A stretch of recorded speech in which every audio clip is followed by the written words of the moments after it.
Welcome, everybody. We're going to have a blast today. I had a chance to catch up with Bonnie a few minutes, and she sent in some really cool topics for ideation today and things I hadn't heard of yet from healthcare marketers. So this is going to be really fun.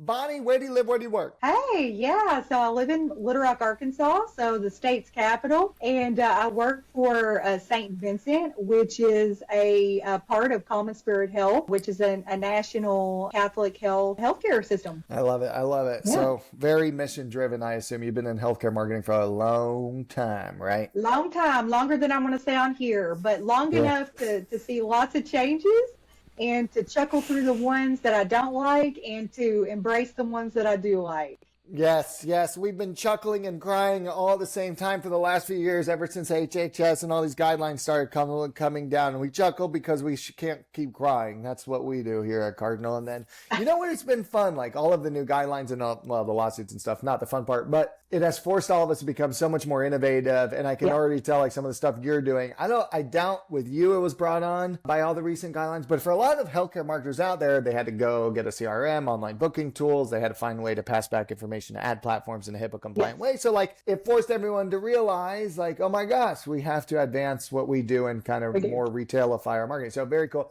You have done one of the coolest things that I've heard of in healthcare marketing, which is launch a patient podcast. Someone told me yesterday I was interviewing, you should do that for your clients. I said, it'll never work. And then Bonnie's done it. And I'm like, okay, now I'm eating my words. I need to call the interviewee. So what did you do? Why did it come about? Why did you want a patient podcast? Who do you think will listen to it and what's going on with it? Yeah, so I will say I'm very personally inspired by the patient podcast. And really, the idea came about a couple of years ago because I personally had to have 2 back surgeries within a couple of weeks of each other. And all these people during my recovery started coming out of the woodworks that I worked with, that I knew in the community, and were like, tell me the truth. Would you recommend this kind of a back surgery? Because I need back surgery. And it's not that they didn't trust their doctor or their surgeon with the outcomes, but they wanted to hear it from someone who's had the surgery. Because here's the reality, Alex, a lot of our surgeons have never had the procedures themselves that they're doing. Thank the Lord, right? I mean, I don't want my back surgeon to also have had back surgery. And so, but they can only tell you so much medically. So they can tell you what's supposed to happen, like how you'll heal, the time it takes to heal, what should happen based on your outcome. But what patients can tell you is the good, the bad, and everything in between. And so they can tell you, do you need a caregiver to come stay with you? Can you wash your hair and take a shower, right after? How does it affect your life? Can you make your own food? Can you make your own meals? Like, how's your energy? How are you going to feel? Emotionally, how do you feel? And so that podcast actually germinated out of my own personal experience. And I brought it to my team. I have a small team here in Arkansas. And I said, guys, what do you think about this? And they're like, oh my gosh, we love this so much. And so we took a couple of years because we were still in the height of what I call the COVID healthcare era. And so it wasn't the right timing, but we started to work on all the groundwork. We did focus groups on what we could call it. We got opinions from these focus groups on would they listen to this kind of a podcast. And so, Alex, we actually did a little bit of a risque name. It's called A View from the Bed, A Patient's Journey. And so it truly is clickbait because you don't know what kind of bed we're talking about at the beginning of it, but it'll get you to click on it to see what it's about. And so there are no doctors, 0 doctors, which is like unheard of. When I was thinking podcast, that's what I thought. Someone was pitching to me, hey, we're going to have the providers here talk to the marketer that's going to host a podcast. It's going to be boring. I love what you guys have done because I just had a procedure and they informed me of the outcome and stuff. And I'm like, but no one told me I shouldn't go host a philanthropy speech the next day. I shouldn't fly to Jacksonville and do work in 4 days that I'm going to be sleeping sitting up and my kids aren't going to like that I can't pick them up. No one told me. And it was like a really rougher recovery than it needed to be. So I love that because someone can leave the office and once all of the providers and NPs, everybody's armed with it, knows it is around, they can say, hey, listen, I'm sure you have more questions. Go check out this podcast. You'll hear from actual patients. Yeah. And I love it because we talk to all different kinds of patients. And so the one that we literally just dropped this past Tuesday is around wound care. And it's this really cool story about this woman who she had been going through chemotherapy because she had colon cancer, but nobody told her that it could cause some immune problems that could slow healing in other parts of her body. And so what happened was she actually ended up getting an injury on one of her toes during a mission trip, and it didn't heal. Well, she ended up having to have that toe amputated. And so she connected with our wound care services because they were worried that the infection would spread to her whole foot. And it was all because the chemotherapy had suppressed her immune system. So she actually had to pause her chemotherapy, started going to wound care many times a week to get specialized treatment. And now she's 100% recovered. She didn't lose any more of her toes. She in fact just came back from another missions trip down in South America. Cool story, but that's just something that you don't think about. It's like if you have, like you have a wound on your toe, it's not healing. You know, you put all the ointments on it from the store, but you don't think, oh my gosh, this toe could actually have to be cut off, and then what that means. And so we have really cool topics with patients. I will say though, because we are healthcare, we still work with our doctors to pick the patient to make sure that their stories are going to be stories that we do want to showcase, even if they're challenging stories. So not all of our stories are like cookie cutter happy endings. They're endings that are appropriate for the condition and for that patient. And so we talk about, how did that patient feel? Like, what was the emotional aspect that they went through? Did they have resources? Like this one woman who was a breast cancer survivor shared this book with our listeners that said, go get this book from Amazon because it's humor for those going through breast cancer. And it's called When Boobs Attack. And so, you know, like we talk about this awesome stuff, and it's all because these patients are so willing to share. And we've seen great results. We've gotten a lot of great feedback that we're just honest. I love it. I love it. And we'll talk about results in a second because I know you're a big believer in CRM, tracking everything through. So that's going to be really fun. I was wondering, and you kind of segued perfectly into it, tactically, how do we do it? Because you have so much health protected information. Like, what do? You have to ask the providers, hey, we're trying to do this. Can you personally ask a patient? Like, what tactically, someone wanted to do this, how can they ask a patient? Yeah, tactically. So I will say the first thing you have to do is you have to make sure that your whole senior leadership team feels comfortable with you doing this type of a podcast, because if you don't have buy-in outside of your department, your doctors are never going to agree to give you patients, and they're never going to feel comfortable. And so, yeah, that was the very first step. And then we started talking to our doctors based on the calendar that we wanted to create for the podcast with topics and specialties, and telling our doctors, hey, here's what we're doing. Help us identify these patients that would be really good fits. I will tell you, I have not had a doctor that's like, count me out, don't want a patient. No, in fact, they all want their patients on these podcasts because they have such amazing stories and such amazing patients. And so they are so happy to provide us with the name and phone number. And so then what happens is my team actually calls this patient. We talk to them about their story, and we ask them if they'd be willing to share in our podcast. We let them know that the podcast is audio and video recorded, so it's in both mediums. We have them sign our HIPAA compliant release form. So, you know, if anything ever comes back and they want to take it down, or there's any, you know, we get a call from our compliance team, I can give them that form and say, yep, our T's are crossed and our I's are dotted. And then, yeah, we set up a whole media room within our office suite, and we record them. And so, and edit them and everything in-house. So it's been a really cool resource. And we also work with an outside vendor that edits all of our videos for us. And they also do podcasting, which is fantastic. Yeah, I would find one of those because we pieced it with Upwork contracts, but it's easier just to find probably a company or something that can do all the editing and promotion and upload and stuff. That is awesome. Technically, I get it now. That makes sense. I have like 5 clients. I want to go and tell them like, hey, Bonnie told me this thing. You guys should go do this thing. Because it is such a unique way for patients, without going to Reddit or Quora, somewhere that you have no idea what someone's going to say, to get actual advice on how the procedure is going to go.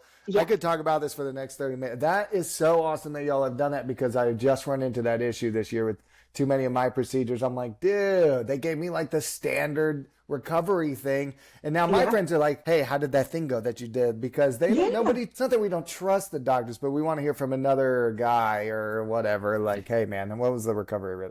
Anyways, beautiful, Bonnie. I love that you guys did that. So let's talk about results. So you said it's been awesome. I know you believe in. Talk to me about everything you love about patient acquisition.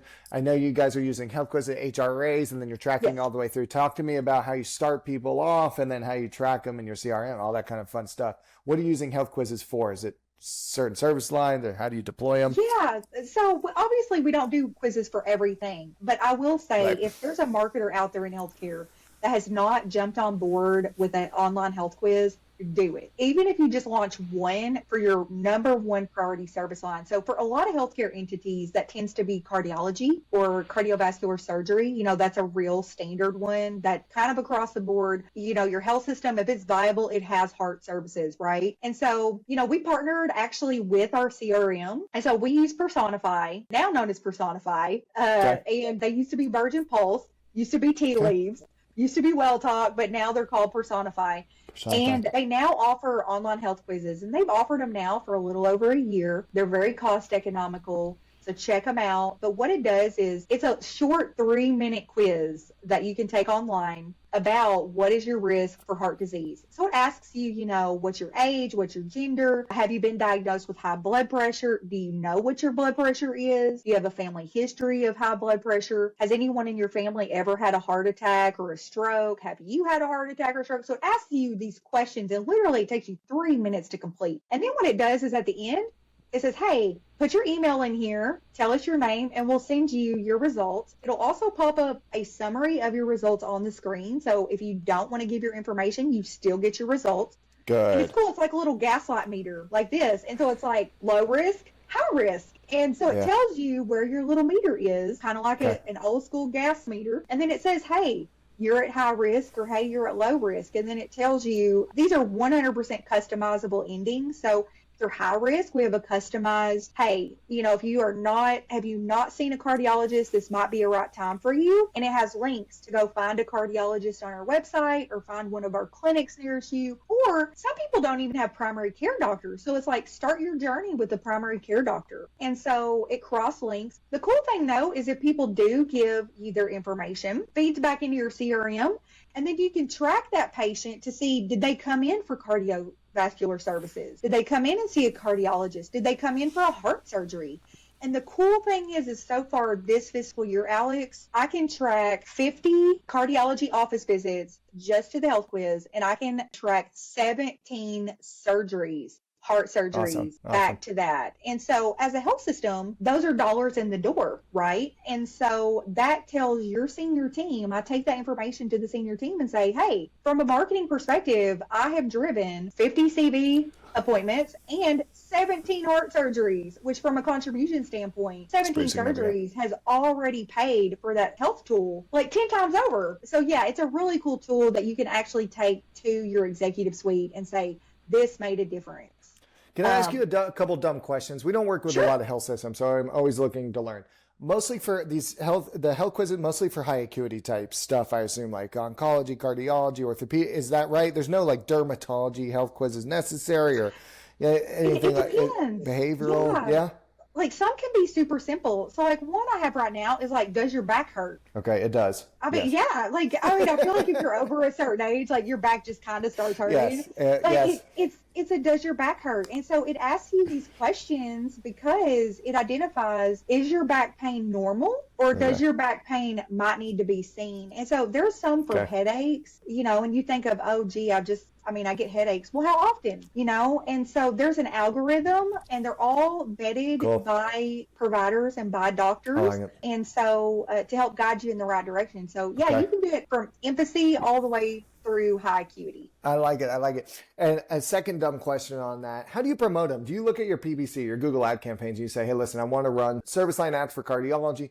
I'm going to run ads on cardiologists near me and all the procedures that go along with it. And does the landing page have the health quiz stuff, or do your ads are the health quiz? Like how do you do it? Do you just try to get people in the door, schedule appointments, or do you run health quiz on some of them? Or is it just like it's like a Facebook ads type play with the quiz? It's multiple tactics. So, we do have certain cadences because one of the things you and I talked about, Alex, before I came on is our strategies in healthcare it can't be one thing or another thing, right? It has to be all things. And so what we do is we look at, we need our quizzes to show up in Google search. So if people are looking for conditional based information, my chest hurt, I have high blood pressure, that's when I want them to also find the quiz. And so, yes, we're serving up our clinics. Yes, we're serving up our cardiologists. However, when people are searching conditional metrics, Yep. they're not looking to call a doctor right away. They're looking to see, am I going to die? You know, like, is this heartburn or is it angina? And so that's when we'll serve up a health quiz in Google search. Okay. Absolutely, they're on social. We want them on Instagram. We want them on Facebook. We want them on X. We want them on all of the places because people go through the black hole of quizzes on social. And so, you know, you're late at night, you're scrolling, you can't sleep, you see this quiz. Hey, is your heart as healthy as you think it is?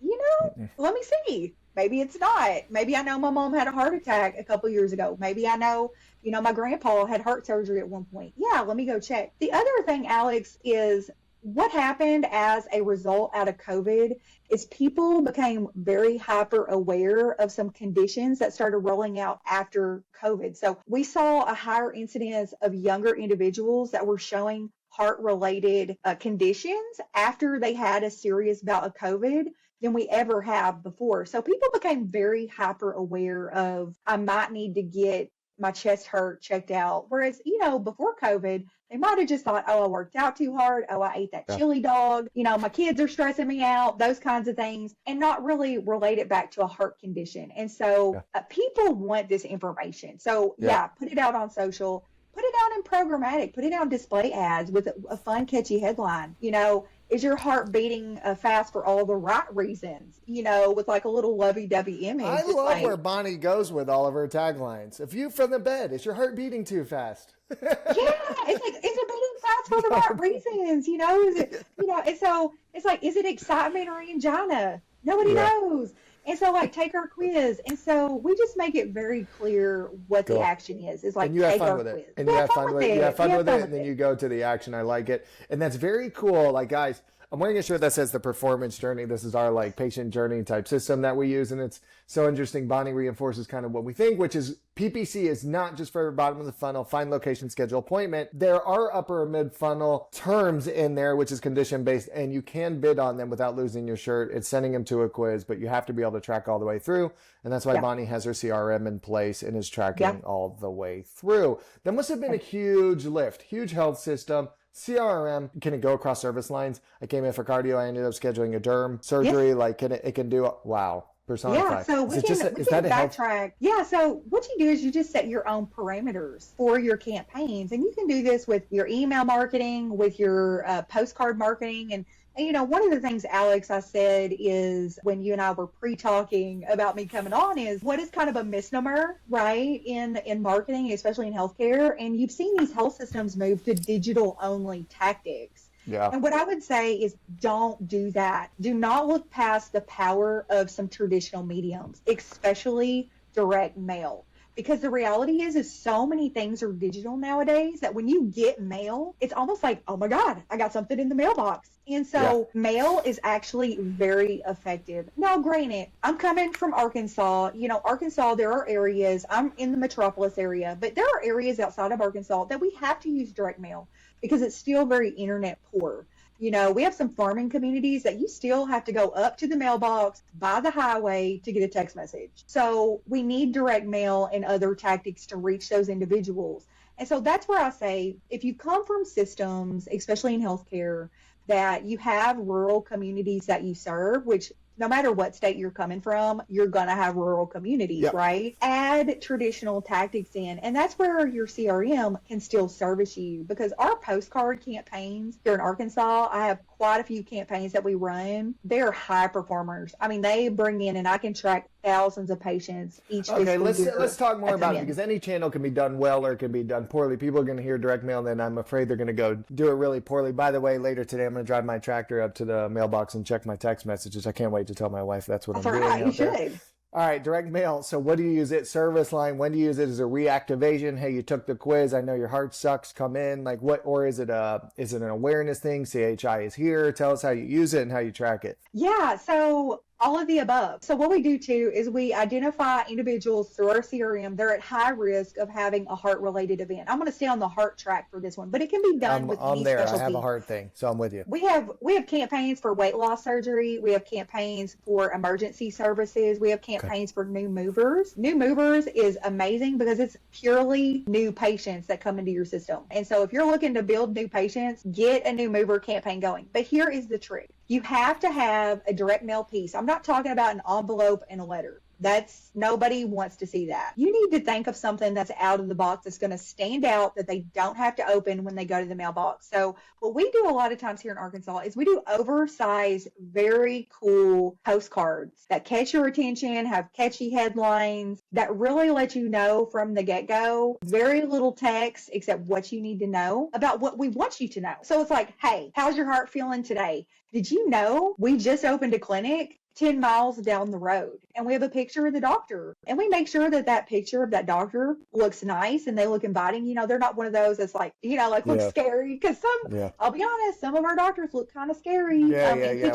Some of us have a face for radio, Bonnie. We can't. They do. I mean, there's that resting face, right? I won't say the rest of that sentence, but we all know what I mean. And so we make sure that it catches their attention. Yeah. And so whether it's heart care closer to your home. How do you track it? Someone got that? Because everybody that got it, they're in the CRM. Everybody that got the postcard is in the CRM because of the new movers. Do you put them in the CRM? Yeah. Actually, so the cool way a CRM works, and I will say this, in healthcare, you need to budget a CRM. It's not cheap, but it's worth it. Every penny is worth it because you can track dollars in the door. And so what we do is, again, we work with our CRM vendor and we pull a combination of patients because we want to cross-sell services, right? So if they're in our primary care, but they're not in our cardiology services, but they have high blood pressure, they're overweight, and they're a type 2 diabetic, you probably need to see a cardiologist if you're around the age of 50. So we cross-sell services. But then what you can do is you take insurance data that looks like the people that you need to serve, and you can pull their information and send to them as well. And so your CRM will tell you, here's how many patients you're going to cross-sell to. Here's how many will be net new patients, never used any of your services a day in their life. So that means they haven't come to your ED, they haven't been to PriCare, they haven't had a procedure in your hospital. And so we can actually track how many new patients are off of all of the campaigns that we run, whether it's direct mail, email, social, our health quizzes, all of that. And then we track them. So again, I'll stick with the heart theme. We send a postcard about, hey, is your heart as healthy as you think? We have a cardiology clinic just down the road from you. I can actually put that clinic's information as a success criteria. So you just get the code for that clinic from your leadership team or the clinic manager. You put it in your CRM as that's your success criteria. And then it'll tell me Betty Sue, after they got the postcard, came in for an appointment within this month. And so you can actually track back Betty Sue throughout her journey. It'll tell me, hey, she went on and actually had to have heart surgery. They have to give a code when they go there? Or it's just the fact that they went there, they received the piece? This is just on the back end. So the patient doesn't see this at all. It's on the back end. What you do is you work with your CRM account executive and you give them, whether it's that physician's MPI number, which is assigned on the back end. And so it'll pull just information for that campaign for that one doctor if there's only one doctor in that clinic. Brilliant. So that's why it's really cool is you can get hyper specific or you can do it based on condition. I like it. For example, ED services, there are billing codes with insurance that are just for emergency services. So on all my ER campaigns, that's the success criteria is did they come in for an emergency service? And that's how I track it back. That's so wild, Bonnie. You're so much more advanced than most people. I heard two things there, and I hate to say the first thing because I run a digital agency, but we are not the only type of marketing you should be running. Other things work, and I've heard the billboard thing works, introducing a service line or differentiating it, telling patient stories to differentiate. I love that. That can work really well. Radio works. Podcast works. Yeah. Direct mail can work if done correctly and tracked all the way through. Bonnie is the master of disaster. She tracks everything through. And guys, that's how you get more budget every year is you go to the C-suite and you say, hey, listen, you gave me $1 million and we got this many procedures. It's $15 million next year. There's plenty more room to run. Do you want to grow or not? Give me the money. I love it. Bonnie, this was awesome. I found you on LinkedIn, so I know people are going to have questions. Are you cool with people coming to you on LinkedIn and asking you a question here? Hit me up on LinkedIn. Absolutely. We do this all the time. And the number one thing in healthcare is our budgets are small, right? And so I don't care what health system you sit for your market or your region, our budgets are smaller than they used to be. And so anytime we can cross your ideas and ideation, holler. I'd be happy to talk to you more about our experience and what we're doing.